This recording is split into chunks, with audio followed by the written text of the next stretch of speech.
আসসালামু আলাইকুম দর্শক, আমন্ত্রণ জানাচ্ছি beyond border sports presence dugout dialogue powered by Rabbit BD.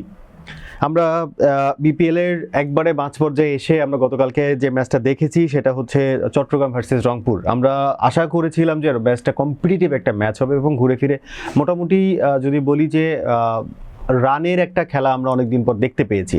আমরা এই ম্যাচের অ্যানালাইসিসের জন্য আমন্ত্রণ জানিয়েছি certified performance analyst Ahmed Rezon Protik ভাই, গতকালকে আমরা চট্টগ্রাম এবং রংপুরের ম্যাচটা আপনার কাছে এক্সপেকটেশন কেমন ছিল? আপনি কেমন খেলা দেখলেন? না, মোটামুটি যেমনটা ভাবছিলাম যে দুটো টিমই বেশ ভালো করছে, যেহেতু টুর্নামেন্টে একটা ফাইট আমরা হয়তো দেখতে পারবো। আর একটু বেটার হতো যদি চট্টগ্রাম রয়্যালস তাদের বোলিং প্ল্যানটা বেটার ওয়েতে এক্সিকিউট করতে পারতো। এলস মোটামুটি স্যাটিসফাইড, মানে এই ধরনের টুর্নামেন্ট আমরা এই টাইপের ম্যাচে এক্সপেক্ট করে থাকি।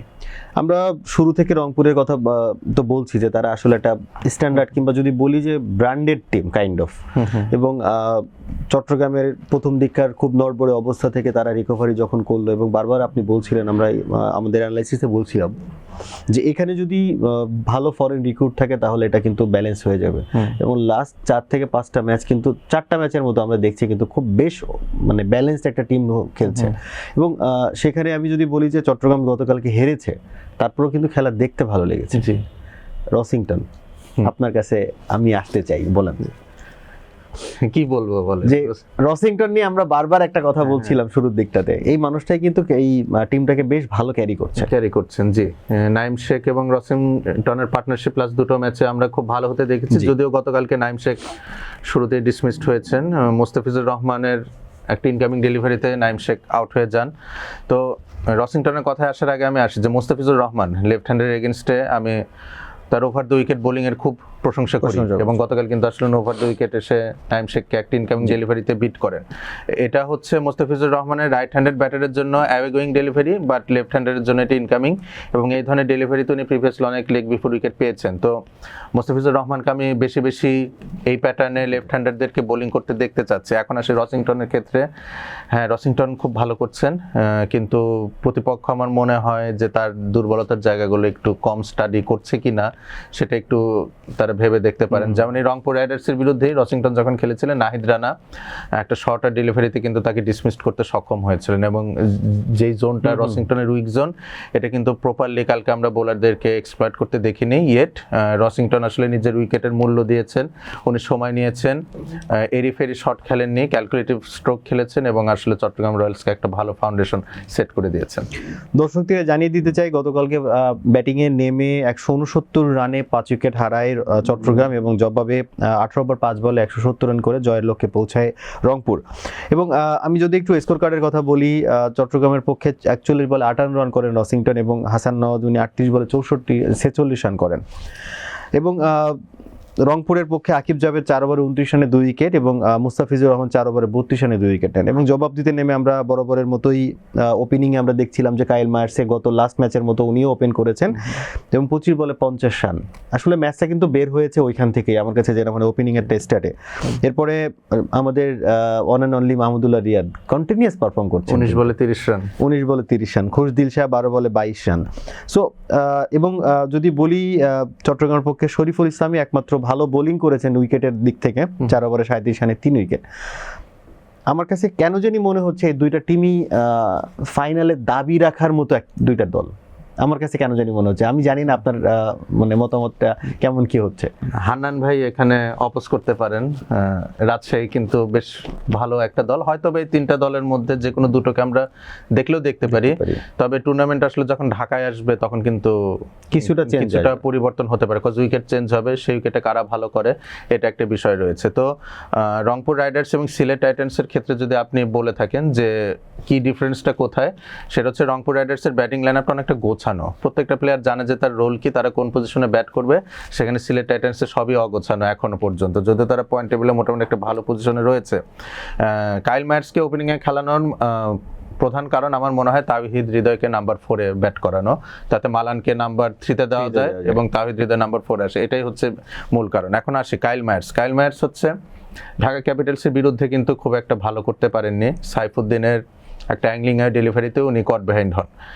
এই রিজিয়নটা গতকালকে চট্টগ্রাম রয়্যালস কেন এক্সপ্লয়েট করলো না, এটা আমার একটা প্রশ্নের জায়গা।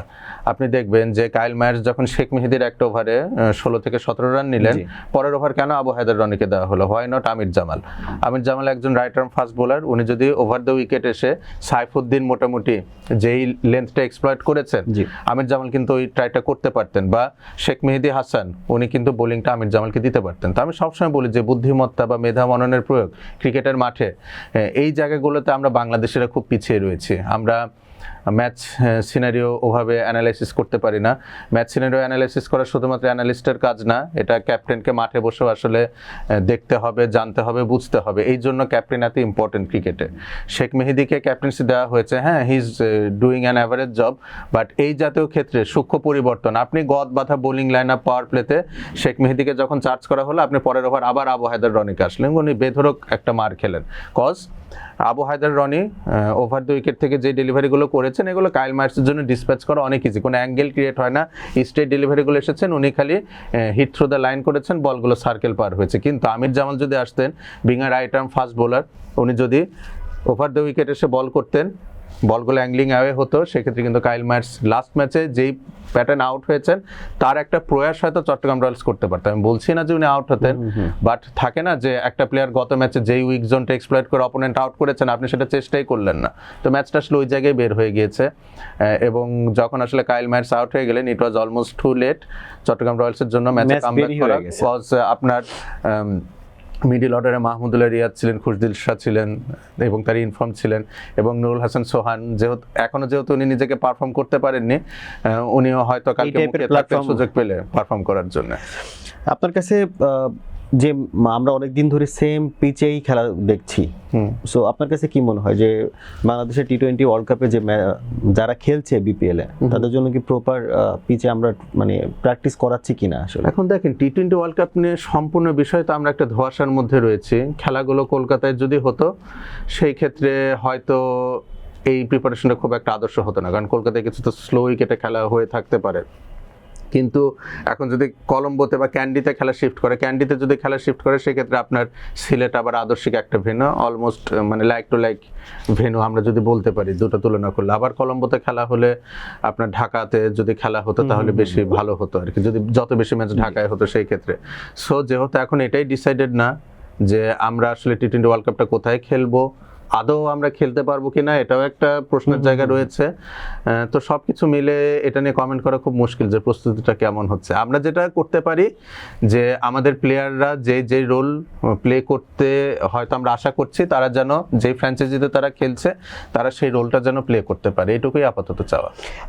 এই দুই দলের ক্ষেত্রে ডেভেলপমেন্টের জায়গায় যদি আপনার কাছে জানতে চাওয়া হয়, রংপুর রাইডার্স এখন অনেকটাই গোছানো মনে হচ্ছে। তাদের মিডল অর্ডারে মাহমুদুল্লাহ রিয়াদ এবং খুশদিল শাহ দুর্দান্ত ফর্মে রয়েছেন, এবং তাদের টপ অর্ডারটাও মোটামুটি settled. Kyle Mayers, Liton Das এবং দাভিদ মালান, এর মধ্যে কাইল মায়ার্স এবং দাভিদ মালান রান পাচ্ছেন, লিটন দাসের কাছ থেকে আসলে আমরা একটু রান এক্সপেক্ট করছি।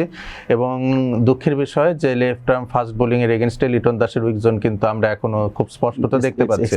গতকালকে আবু হায়দার রনির একটা অ্যাওয়ে গোয়িং ডেলিভারিতে উনি অ্যাক্রস দ্য লাইন খেলতে যে বল এজ করেন, যদিও ক্যাচ তালুবন্দি করতে পারেন আবু হায়দার রনি, কিন্তু পরের ওভারে কিন্তু শরীফুল ইসলাম আবার তাকে ডিসমিসড করেন। So left arm fast bowling এর এগেনস্টে লিটন কুমার দাস কিছুটা হয়তো কাজ করতে পারেন, কজ ক্যাপ্টেন্সির প্রেশার ওনার এখন নেই, কিপিং এর কাজ নেই। তো আমার মনে হয় এই টাইমটা উনি সুযোগটা কাজে লাগাতে পারেন। মিকি আর্থার রয়েছেন, মোহাম্মদ আশরাফুল রয়েছেন, তো আমার মনে হয় এটা তার জন্য একটু ইজিয়ার হবে। আর আমরা যদি চট্টগ্রাম রয়্যালসের ক্ষেত্রে আসি, আমার মনে হয় তাদের এখন বিদেশিদের কালেকশনটা বেশ ভালো, বিশেষ করে হাসান নওয়াজ আসার পরে তাদের কাছে বেশ কিছু অপশন ক্রিয়েট হয়েছে। কিন্তু আমি গতকালকে সাদমান ইসলামকে বাদ দেওয়া এবং মির্জা তাহির বেগকে বাদ দেওয়া, এটা আমার খুব একটা পছন্দ হয়নি, কজ মির্জা বেগ কিন্তু দুর্দান্ত খেলছিলেন। হাসান নওয়াজ ঠিক আছে, আইএল টি-20তে ডেজার্ট ভাইপার্সের উনি শিরোপা জয়ে অবদান রেখেছিলেন, কিন্তু গতকালকের ম্যাচে যদি মির্জা বেগ থাকতেন, আমার মনে হয় টোটালটা অ্যারাউন্ড 180 বা 180 প্লাস হতে পারতো। কারণ আপনি দেখবেন হাসান নওয়াজের গতকালকে প্রথম 8 বলে উনি মাত্র 1 রান করেছিলেন। তো স্ট্রাইক রোটেশনের ক্ষেত্রে কিন্তু মির্জা বেগ হাসান নওয়াজের চেয়ে বেশি ভালো অপশন, যদিও ইন্টারন্যাশনাল ক্রিকেট খেলছেন হাসান নওয়াজ। তো এই ধরনের ক্ষেত্রে বিদেশিদের কম্বিনেশন কোন 4 জন খেলবে, এটাতে চট্টগ্রাম রয়্যালস টিম ম্যানেজমেন্ট আর একটু বুদ্ধিমত্তার পরিচয় হয়তো দিলেও দিতে পারে। ধন্যবাদ প্রতীক ভাই। আমরা চাই বিপিএলটা জমজমাট হোক, এবং যে অবজারভেশনগুলো আছে এই অবজারভেশনগুলো ডেভেলপ করে আমরা আরও ভালো বিপিএল দেখতে চাই, এবং ন্যাশনাল সার্কিটে যারা আছে, যারা আসলে টি-20 ওয়ার্ল্ড কাপ খেলতে যাচ্ছে, তাদের পারফরমেন্সটা যেন আরও বেটার হয় এই আশাবাদ ব্যক্ত করে আজকে বিদায় নিচ্ছি আপনার কাছ থেকে। ধন্যবাদ দর্শক, আমরা আমাদের সাথে থাকার জন্য, আমাদের পরবর্তী এপিসোড দেখার আমন্ত্রণ জানিয়ে শেষ করছি, আজকের মতো বিদায় নিচ্ছি। আসসালামু আলাইকুম।